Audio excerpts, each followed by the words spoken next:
Chapter 26. Ambler threw himself down a split second before a triple burst drove more bullets in his direction. Caston, he saw, had hurtled himself toward the far side of the room, away from the commando's sightline, for now.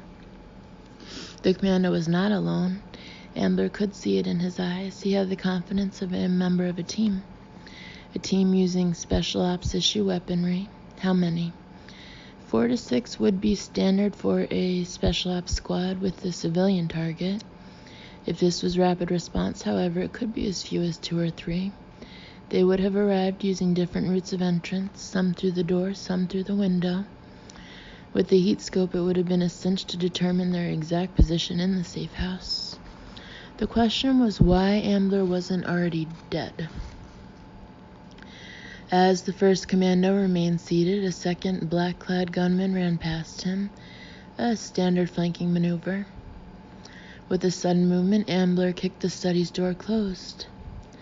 "I know what you're thinking," Caston breathed. He was cowering, his usually pallid face now sheet-white, "but believe me, I had nothing to do with this."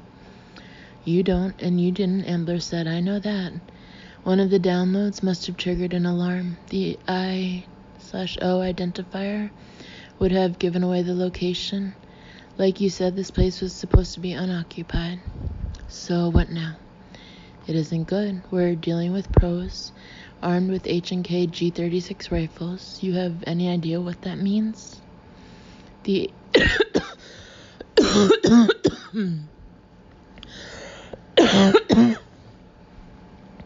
The H&K G36, Caston repeated, blinking rapidly. "On orders over 1,000, we pay a negotiated unit price of $845. However, the non-amortizable cost of cartridges..." "Silenced G36s," Ambler cut him off. "These guys are a goddamn mop-up team." A blast of bullets tore away at the upper half of the door, filling the air with splinters and the smell of carbonized wood. The door would not last much longer. Ambler leaped up and switched off the lights in the room before throwing himself on the floor again. Why was he alive? Because there were 2 of them. The infrared scopes would have told them as much. They had not shot Ambler because they had not been able to verify that it was Ambler. Identify, then kill. That would be the order of business. Their instructions did not cover the presence of a second party. "We don't have anything to hold them off," Caston said. "We've got to surrender." Another triple burst had punched a large hole in the door, noisy damage from a silenced assault rifle. Ambler knew what would come next. The commandos would approach the aperture they had blasted into the door, and then train their rifles on the 2 men. It would enable them to take as much time as they needed to verify the identity of their target. He had just seconds to put them off their game plan. Ambler's only weapon was the small Glock 26, utterly useless against an assault rifle, a squirt gun to their water cannon. It had no sights, was inaccurate at any real distance, and its small caliber bullets would not penetrate a commando's lightweight monochrist body armor. In this situation, it had essentially no offensive value at all. Revise and improvise. "Actually, you do have something you can use," Ambler spoke to the harrowed auditor in a low voice. "I don't think so. The remote control doesn't work against these guys. I've already tried the pause button." "What you've got," the operative said, "is a hostage." "You're mad." "Shut up and listen," Ambler whispered. "You need to shout loud as you can that you've got a hostage and you're going to shoot him if they take another step. Now." "I can't do that." "You can and you will." Ambler mouthed the word now. Caston looked deathly, but he nodded and took a deep breath. "I have a hostage," he bellowed to the gunman in a surprisingly steady voice. "You take another step and I'll shoot him." A few seconds of silence were followed by a barely audible exchange between the gunmen. Ambler removed the small Glock 26 from his back holster and pressed it into the auditor's hand. "You hold it to the back of my head, okay?" "Easy for you to say," Caston whispered. "I'm the one they're going to shoot dead." "You're just going to have to trust me on this. You've done well so far." Caston's anxiety and confusion were visible, yet Ambler could tell that he was also pleased by the reassurance. "You're going to use my body as a shield," Ambler said. "That means you don't let them see you, if you can avoid it. It means keeping me between you and them at all times. I'll help with that, but you need to understand the maneuver." "Except you're the one they're after, right? It doesn't make any sense." "Just go with me on this," Ambler repeated. It would take too long to explain the method in the madness. Hostages always made missions like this one messy. In the midst of a tension-fueled operation, nobody would think to second-guess the identity of hostage and hostage-taker. It did not matter whether the gunmen had been given good photographs with their orders. They were not calmly studying images on a light table. They were men with guns, pumped with adrenaline, trying to complete their orders without a career-destroying mistake. Letting the hostage die could be that mistake. The enacted position of hostage and hostage-taker would present itself to them as a vivid present fact, and it would swamp other considerations, details like hair color and height. Ambler whispered further instructions in Caston's ear. Finally, Caston took another deep breath. "Let me speak to your commanding officer," he roared. At a normal conversational volume, his voice might have trembled. Forced to shout, however, he sounded bold and authoritative. No response came. Arranging his countenance into a look of sheer terror, Ambler hurtled himself toward the ravaged door as if he had been shoved. Caston concealed behind him. "Don't let him kill me," he whimpered, pressing his face into the large jagged hole. "Please don't let him kill me. Please don't let him kill me." His eyes were wide, staring, darting wildly with the hysteria of a civilian caught in a nightmare beyond his imagining. He saw the same two commandos as before, square-jawed, dark-haired, muscular men, obviously highly trained. They were trying to look past him into the darkened room, oblivious of the fact that their quarry was literally staring them in the face. "I want to speak to the commanding officer," Caston repeated in a loud, confident tone. "Now!" The two men exchanged glances, and Ambler felt his pulse quicken. There was no commanding officer present, not yet. The two gunmen were alone. Rapid response came at the expense of team staffing. No doubt others would arrive shortly, but for the moment the duo was operating without backup. "Please don't let him kill me," Ambler repeated in a sniveling mantra of terror. "You're going to be okay," one of the commandos, the larger of the two, said in a low voice. "Let the hostage go," the other commando shouted, "and we'll talk." "Do you think I'm a moron?" Caston immediately shouted. Ambler was astonished. The auditor was extemporizing. "If you hurt him, it's all over for you," the second commando yelled back. Hostage negotiations would have been covered in the operative's early training, but cursorily. He was obviously trying to remember the basic tactics.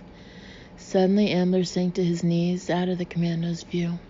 "Ow!" he bellowed, as if he had just been struck. Now, he and Caston conferred quietly, hurriedly. What followed had to be flawlessly executed. Precision was something Caston valued. His look of intense concentration showed that he would honor it even now, even here. Once more, Ambler showed his face through the jagged hole, his head jerking forward as if being prodded with a gun. "Please let me out of here," he wailed. "I don't know who you people are. I don't want to know. Just don't let him kill me." He contorted his features into a place beyond terror and let his eyes become moist. "He has a really long rifle with lots of bullets. He says he'll blow me to shreds. I got a wife, kids. I'm an American." He was jabbering, speaking in short, breathless sentences, a picture of panic. "You guys like movies? I'm in the movie business. I came here to scout locations. Plus, the ambassador's a real good friend. And then this guy told me. Oh, Christ, oh, Christ." "Here's the plan," Caston boomed, unseen in the darkened room. "One of you can come to within 5 feet of the threshold, a foot nearer, and he dies. I'm going to let the civilian walk toward you so you can see that he's fine. But I'll have a red bead on him all the time, understand? You make a wrong move and my .338 La while Magnum gets to show you what it can do. Ambler flung open the door and, walking stiffly and unsteadily, took a few steps into the hallway. Again, his face was a study in terror. The commandos would assume that their target was situated in a darkened corner of the room, out of their sight line, holding a sophisticated long-range rifle. The angle would permit him to kill his hostage without exposing himself to danger. Yet the two commandos had no choice but to go along. Time was on their side. Their plan now was to stall as long as possible, to allow the other members of the team to assemble. Ambler could see it in their faces. Perhaps the hostage's death was an acceptable cost for completing the Tarquin sanction, but that call could only be made by their commanding officer. Ambler took another step toward the second, larger commando, saw the man's sea-green eyes, dark hair, and second day's growth of beard. The commando considered the hostage to be little more than an impediment and a nuisance, an unknown that could not yet be removed from the equation. He was no longer holding his G-36 in firing position. There seemed no point. Now Ambler allowed himself to quiver with ostensible fear. He glanced back into the darkened room, pretended he could see a rifle trained at his head, conveyed this with a sharp intake of breath. Then he turned beseechingly back to the black-clad operative. "He's going to kill me," Ambler repeated. "I know it, I know. I can see it in his eyes." As he spoke, words rushed out with mounting hysteria. Ambler began to flail his arms around with corresponding agitation. "You need to help me. God, please help me. Call the U.S. ambassador. Sam Hurlbut will vouch for me. I'm good people, I am. But please don't leave me with that maniac." As he spoke, he leaned forward toward the commando as if to try to speak to him in confidence. "You need to calm down," the commando said in a hushed bark, scarcely concealing his distaste for the jabbering, panicking civilian who was coming too close and talking too much as he continued to flail his hands wildly until "The opportunities will come. Take them. And you need to help me, you need to help me, you need to help me." The panic-sounding words rushed out independent of any sense. Ambler pitched himself forward even closer to the commando. He could smell the operative's rancid stress sweat. Grab the weapon by the buttstock, not the magazine. The magazine could snap off, leaving the bullets already chambered in the rifle. His grip on the trigger guard is loose. Grab it now. With cobra-strike swiftness, Ambler wrested the G-36 from the commando and slammed the silencer-cuffed barrel against his head. As the large man slumped to the ground, Ambler trained the assault rifle at the man's startled partner. He saw a man trying to reassess all his assumptions, utterly bewildered. Ambler flicked the G-36 on full fire. "Drop yours now," he ordered. The man did so, backing up slowly. Ambler knew what the man was preparing to do. "Freeze!" he shouted. But the man kept backing away, his hands raised. When an operation had gone wrong, you evacuated. That was the rule you followed before any other rule came into play. Ambler just watched as the man suddenly turned and ran out of the apartment, raced down the street, and disappeared, no doubt to rejoin his squad and regroup. Ambler and Caston, too, would need to evacuate immediately and regroup in their own way. In the event, killing the gunman would have been pointless. There were too many operatives waiting to take his place. Beijing. Chao Teng was an early riser, and, like many early risers in a position of authority, compelled those who worked for him to become early risers too, by the simple expedient of scheduling meetings at dawn. Members of his support staff at the Ministry of State Security had grown accustomed to his ways. Little by little, they discontinued the late evenings of drinking rice wine, the sportive nightlife that senior members of the government could afford. The indulgences were not worth the pounding 6 a.m. headaches. Little by little, the bleary eyes cleared up to a look of calm alertness. The early morning meetings no longer seemed like such a terrible imposition. But the morning's meeting, a review of objectives accomplished and still pending, was now the furthest thing from his mind. He was in the secure communication room, poring over a communique that had arrived for him overnight, his eyes only, and what he had learned was profoundly disturbing. If Joe Lee's dispatch was correct, the situation they confronted was even more dire than he had imagined. For Comrade Lee's description of the incident in the Luxembourg Gardens violated their operating assumptions. New ones had to be arrived at, and swiftly. The question of why weighed upon Chow Tang greatly. Could Joe Lee have been mistaken?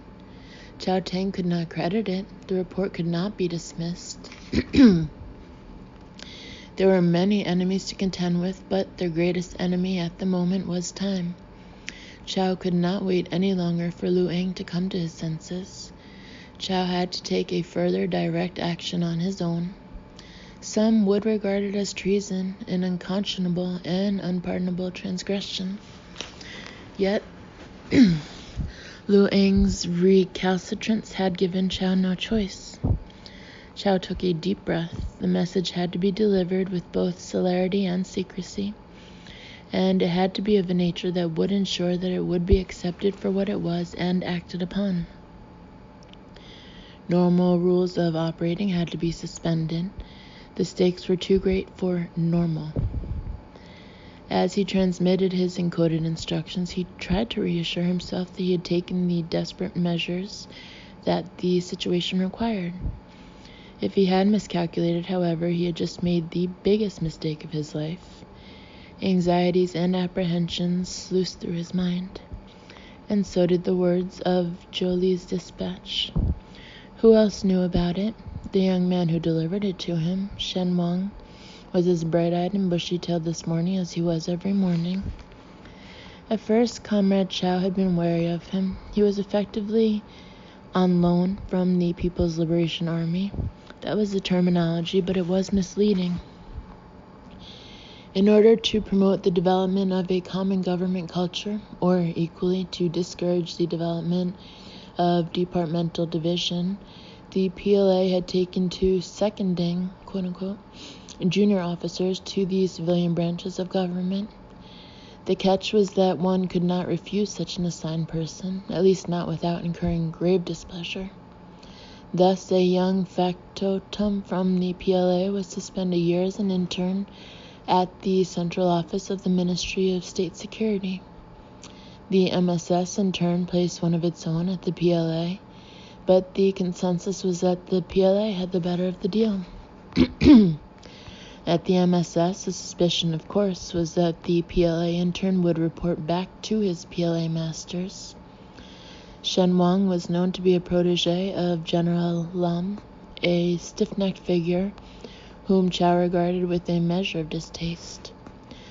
Yet, despite Chow's initial suspicions, the fresh-faced young man had steadily grown on him. Shen Wang was tireless, industrious, wholly devoid of cynicism. Chow had to admit that the young man, he could not be any older than 25, seemed to be a true idealist, the sort of young man that Chow had once been. Now, Shen Wang appeared at the doorway, clearing his throat discreetly. "If you will excuse my presumption, sir," he said, "you seem concerned." Chow looked up at the hard-working intern. Had he looked at the communique himself? But his expression was so unclouded it seemed impossible he was guilty of any such thing. "Matters have long been complicated," Chow replied. "This morning they grow more so." Shen Wang bowed his head and was silent for a moment. "You work so hard," he said. "I think you are the hardest working man I know." Chow smiled wanly. "You're well on the way to outshining your elder." "I cannot know the complexities of the state matters that burden you," Shen Wang said, "but I know that your shoulders are broader than any burden." He was alluding to an old proverb, his reassurance stopping just short of flattery. "Let us hope so." "Comrade Chow recalls his lunch appointment?" Chow smiled distractedly. "You'll have to remind me." Shen Wang glanced down at Chow's daily schedule. A luncheon celebration of the people's heroes at the Peninsula Palace. I suppose I better get going then, Comrade Chow said. Neither needed to bemoan aloud the city's impossible traffic. Even a short trip involved an inordinate amount of time. Nor could someone in Comrade Chow's position travel without the protection of an armored car and a specially trained driver.